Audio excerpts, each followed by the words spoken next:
Assalamualaikum warahmatullahi wabarakatuh. Hari ini kami dari kelompok 9 akan mempresentasikan tentang manajemen P3K.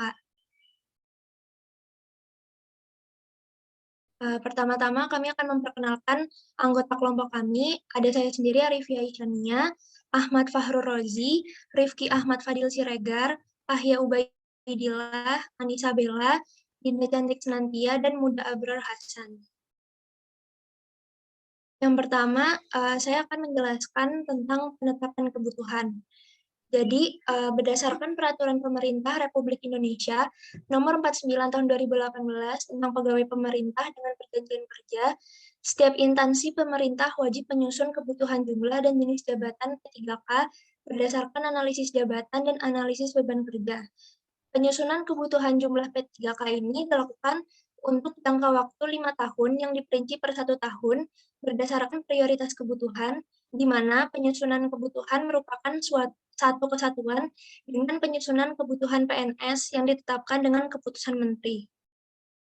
Kebutuhan P3K yang bekerja pada instansi pemerintah secara nasional ditetapkan oleh Menteri setiap tahunnya setelah memperhatikan pendapat Menteri di bidang keuangan dan pertimbangan teknis oleh Kepala BKN. Lalu, pengadaan calon P3K ini dilaksanakan melalui penilaian secara objektif berdasarkan kompetensi, kualifikasi, kebutuhan instansi pemerintah, dan persyaratan lain yang dibutuhkan dalam jabatan. Pengadaan ini dilakukan oleh instansi pemerintah yang berwenang, yaitu Panitia Seleksi Nasional Pengadaan P3K, Panitia Seleksi Instansi Pengadaan, dan atau instansi pembina JF atau jabatan fungsional.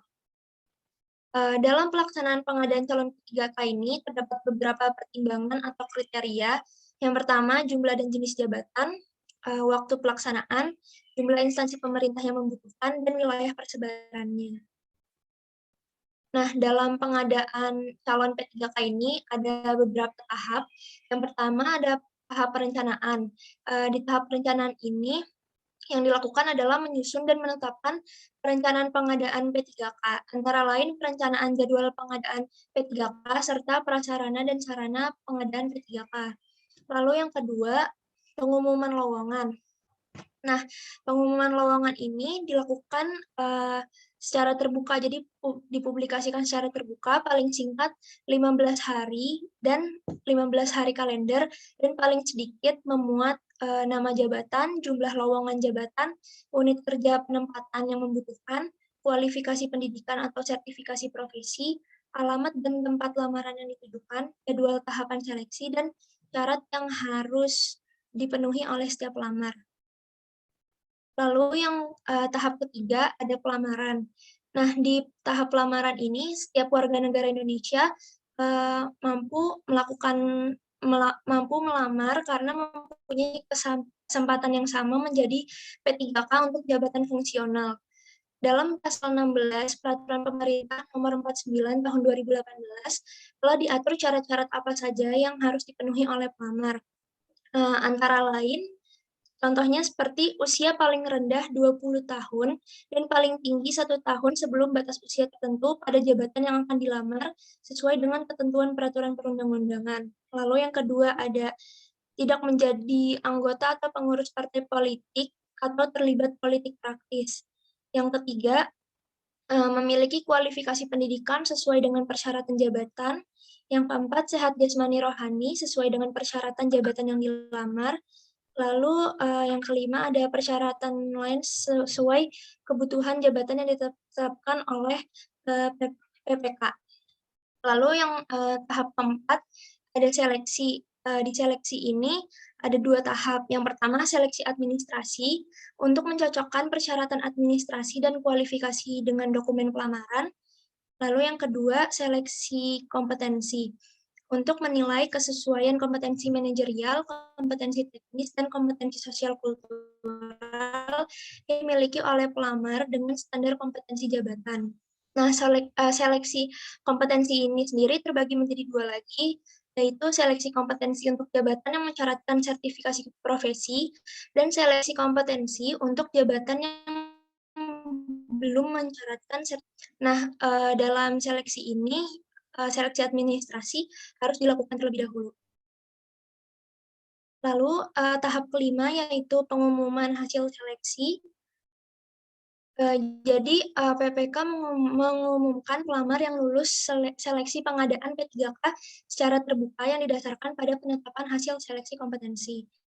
Dan yang terakhir, ada pengangkatan P3K. Setelah pelamar yang dinyatakan lulus seleksi, maka ia akan diangkat menjadi calon P3K dalam keputusan yang dikeluarkan oleh PPK, di mana keputusan ini disampaikan kepada Kepala BKN agar calon P3K yang lulus tadi mendapatkan nomor induk P3K. Selanjutnya, calon P3K wajib menyerahkan kelengkapan administrasi kepada pejabat yang berwenang untuk pengangkatannya sebagai P3K. Dan yang terakhir, setelah P3K ini mendapatkan nomor induknya, maka ia dapat melaksanakan tugas jabatan berdasarkan penetapan pengangkatan oleh PPK. Lalu yang selanjutnya akan dilanjutkan oleh Ahmad Farrozi. Penilaian kinerja bertujuan untuk menjamin objektivitas prestasi kerja yang sudah disepakati berdasarkan perjanjian kerja antara pejabat pembina kepegawaian dengan pegawai yang bersangkutan. Dilakukan berdasarkan perjanjian kerja di tingkat individu dan tingkat unit atau organisasi dengan memperhatikan target, sasaran, hasil, manfaat yang dicapai. Dan perilaku pegawai juga dilakukan secara objektif, terukur, akuntabel, partisipatif, dan transparan.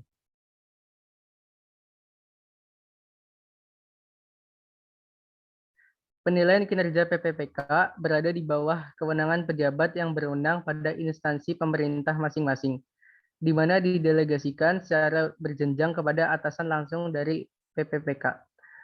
Hasil penilaian kinerja PPPK disampaikan kepada tim penilai kinerja yang akan digunakan untuk menjamin objektivitas perpanjangan perjanjian kerja, pemberian tunjangan, dan pengembangan kompetensi. Untuk PPPK yang tidak mencapai target dalam penilaian kinerja yang telah disepakati, maka akan diberhentikan sebagai PPPK.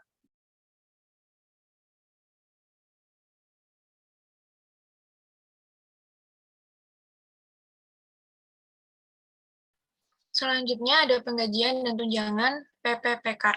Berdasarkan Undang-Undang Nomor 5 Tahun 2014 tentang ASN, diatur mengenai manajemen P3K yang meliputi salah satunya adalah penggajian dan tunjangan P3K. Gaji P3K adalah imbalan yang berbentuk uang yang wajib dibayarkan oleh pemerintah secara adil dan layak kepada P3K sesuai dengan beban kerja, tanggung jawab, dan resiko pekerjaan. Besaran gajinya merupakan besaran gaji sebelum dikenakannya pemotongan pajak penghasilan sesuai dengan ketentuan peraturan perundang-undangan. Gaji P3K per bulannya dianggarkan oleh pemerintah dari APBN dan APBD dibagi menjadi antara golongan 1 sampai golongan 17. PNS dan P3K memiliki perbedaan, terutama dalam pemberian gaji meski keduanya sama-sama merupakan ASN. Namun, meskipun adanya perbedaan dari segi jumlah, gaji P3K dan gaji PNS sama-sama sesuai dengan pangkat, golongannya dengan masa kerja golongan, di mana berbeda dengan sistem gaji honorer. Next. Selain mendapatkan gaji, P3K juga berhak menerima tunjangan sesuai dengan ketentuan peraturan perundang-undangan. Tunjangan P3K terdiri atas tunjangan keluarga, tunjangan pangan, tunjangan jabatan struktural, tunjangan jabatan fungsional, dan tunjangan lainnya. Perbedaan antara PNS dan P3K, PNS bisa mendapatkan tujuan dalam bentuk tunjangan kinerja, sedangkan P3K tidak mendapatkannya. Pemerintah telah mengeluarkan Peraturan Presiden Nomor 98 Tahun 2020 tentang gaji dan tunjangan pegawai pemerintah dengan Perjanjian Kerja dan Peraturan Pemerintah Nomor 49 Tahun 2018 tentang manajemen P3K sebagai pengaturan mengenai ketetapan gaji P3K. Next. Selanjutnya ada perlindungan. Berdasarkan Undang-Undang Nomor 5 Tahun 2014 tentang ASN dan PP Nomor 49 Tahun 2018 tentang manajemen P3K, diatur bahwa pemerintah wajib memberikan perlindungan berupa yang pertama, jaminan hari tua, yaitu program jaminan sosial yang diselenggarakan secara nasional yang bertujuan untuk menjamin agar peserta menerima uang tunai apabila memasuki masa pensiun, mengalami cacat total tetap, atau meninggal dunia. Dalam hal ini, pegawai P3K melakukan iuran yang artinya setiap bulan akan ada potongan. Yang kedua, ada jaminan kesehatan, yaitu program jaminan sosial yang diselenggarakan secara nasional yang bertujuan untuk menjamin agar peserta memperoleh manfaat pemeliharaan kesehatan dan perlindungan dalam memenuhi kebutuhan dasar kesehatan. Dalam mendapatkan jaminan kesehatan, pegawai P3K juga harus melakukan iuran. Yang ketiga, ada jaminan kecelakaan kerja, yaitu merupakan perlindungan atas risiko kecelakaan kerja atau penyakit akibat kerja yang berupa perawatan, santunan, dan tunjangan cacat. Pemberian membutuhkan waktu identifikasi dan jika sudah dapat diidentifikasi, maka jaminan JKK dapat langsung dikeluarkan oleh PT Transpen sebelum surat keputusan tewas terbit. Definisi tewas bagi pegawai ASN sesuai Peraturan BKN Nomor 4 Tahun 2020, yaitu meninggal dunia dalam menjalankan tugas kewajibannya dan atau meninggal dunia dalam keadaan yang ada hubungannya dengan dinas. Yang keempat, ada jaminan kematian, yaitu program jaminan sosial yang diselenggarakan secara nasional yang bertujuan untuk memberikan santunan kematian yang dibayarkan kepada ahli waris peserta yang meninggal dunia. Yang terakhir ada bantuan hukum, yaitu perlindungan berupa bantuan hukum ini diberikan berkaitan dengan perkara yang dihadapi di pengadilan apabila perkara tersebut berhubungan dengan seorang pegawai P3K dalam hal melaksanakan tugasnya.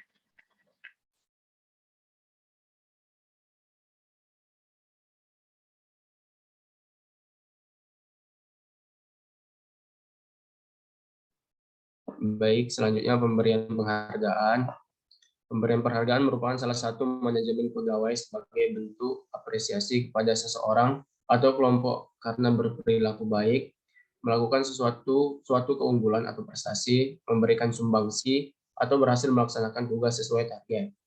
Penghargaan ini diberikan baik secara materi maupun non-materi kepada mereka dengan tujuan bahwa pegawai dapat meningkatkan produktivitas dan tetap mempertahankan loyalitasnya sebagai pegawai yang berprestasi. Maka sistem manajemen ini merupakan sesuatu yang penting bagi pegawai sebagai motivasi untuk selalu bertindak dan berperilaku baik. Adapun ketentuan mengenai syarat pemberian penghargaan menurut Mahsun adalah yang pertama goal congruence atau kesesuaian tujuan, di mana harus ada penyesuaian tujuan antara organisasi dan individual. Yang kedua ialah equity atau keadilan, yaitu penghargaan diberikan secara proporsional kepada mereka yang memiliki kontribusi besar. Yang ketiga, equality atau kemerataan, yaitu penghargaan diberikan secara merata pada semua pihak yang terlibat dalam sumbangsinya untuk tujuan bersama. Yang keempat, ialah kebutuhan, bahwa penghargaan hendaknya diberikan berdasarkan kebutuhan.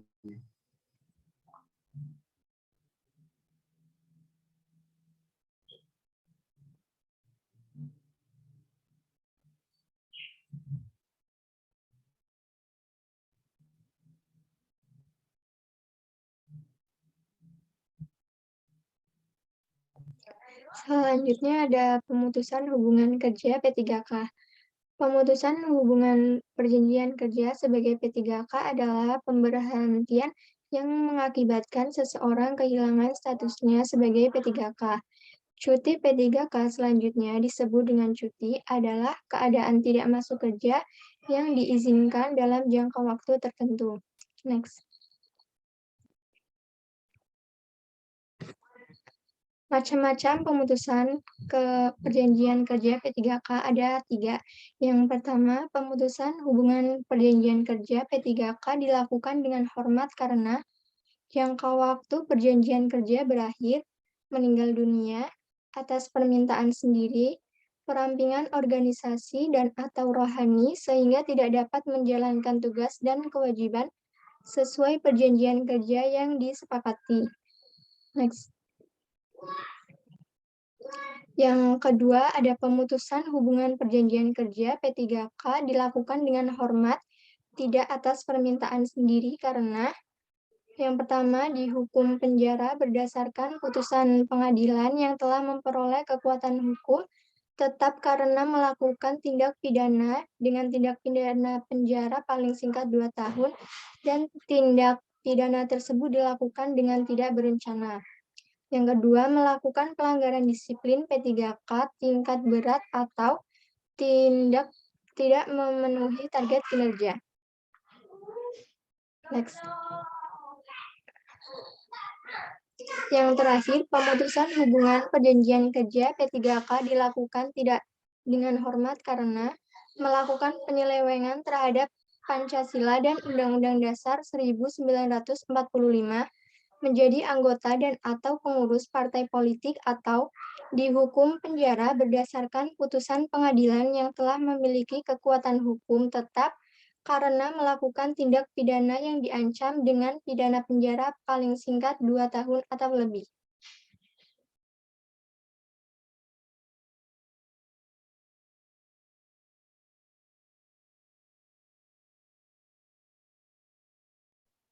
Baik, selanjutnya ada pengembangan kompetensi. Dalam rangka pengembangan kompetensi untuk mendukung pelaksanaan tugas, P3K diberikan kesempatan untuk pengayaan pengetahuan dengan prioritas diberikan dengan memperhatikan hasil penilaian kerja P3K yang bersangkutan. Selanjutnya, pelaksanaan pengembangan kompetensi dilakukan paling lama 24 jam pelajaran dalam 1 tahun masa perjanjian kerja. Ketiga, pelaksanaan pengembangan kompetensi dicatat oleh pejabat yang berwenang dalam sistem informasi pelatihan yang terintegrasi dengan sistem informasi ASN. Selanjutnya, perencanaan, pelaksanaan, dan evaluasi pengembangan kompetensi P3K dilaksanakan oleh pejabat yang berwenang. Selanjutnya, ketentuan lebih lanjut mengenai pedoman teknis perencanaan. Akhir, pelaksanaan dan evaluasi pengembangan kompetensi P3K diatur dengan peraturan Kepala Lembaga Administrasi Negara.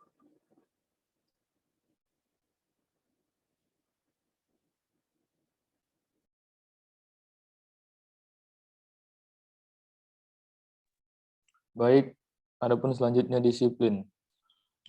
Untuk menjamin terpeliharanya tata tertib dalam kelancaran pelaksanaan tugas P3K wajib mematuhi disiplin P3K.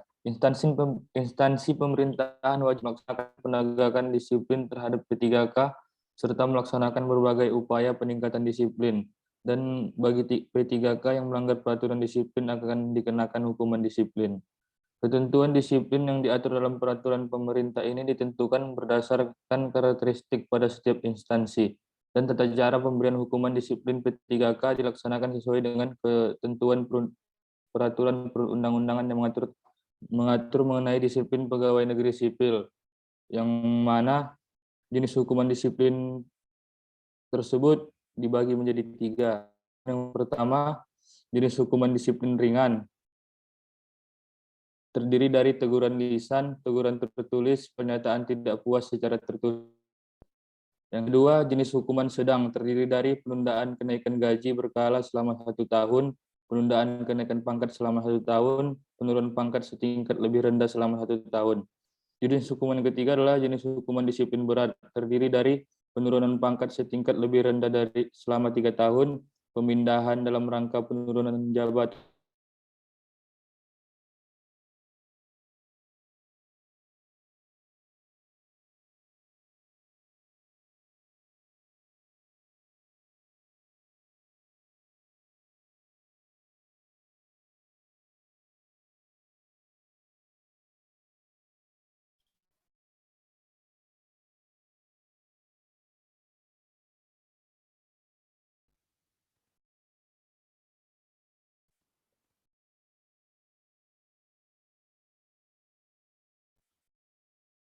kewajiban. Setiap P3K memiliki kewajiban seperti menaati segala ketentuan peraturan perundang-undangan, melaksanakan tugas kedinasan yang dipercayakan kepada PNS dengan penuh pengabdian, kesadaran, dan tanggung jawab. 3. Memegang rahasia jabatan yang menurut sifatnya atau menurut pemerintah harus dirahasiakan. 4. Mencapai sasaran kerja pegawai yang ditetapkan. 5. Menggunakan memelihara barang-barang milik negara dengan sebaik-baiknya. 6. Menaati peraturan kedinasan yang ditetapkan oleh pejabat yang berwenang.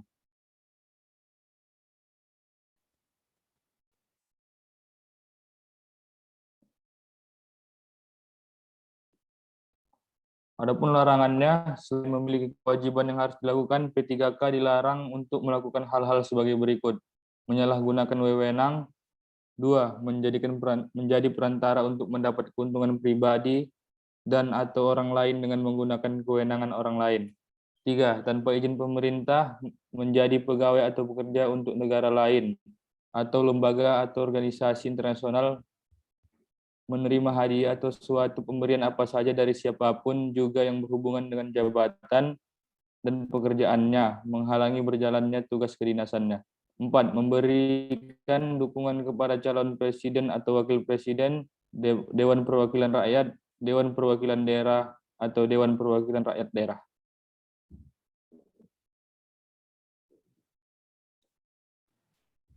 Sekian presentasi dari kelompok kami. Apabila ada kurangnya mohon dimaafkan. Wassalamualaikum warahmatullahi wabarakatuh. Waalaikumsalam. Waalaikumsalam.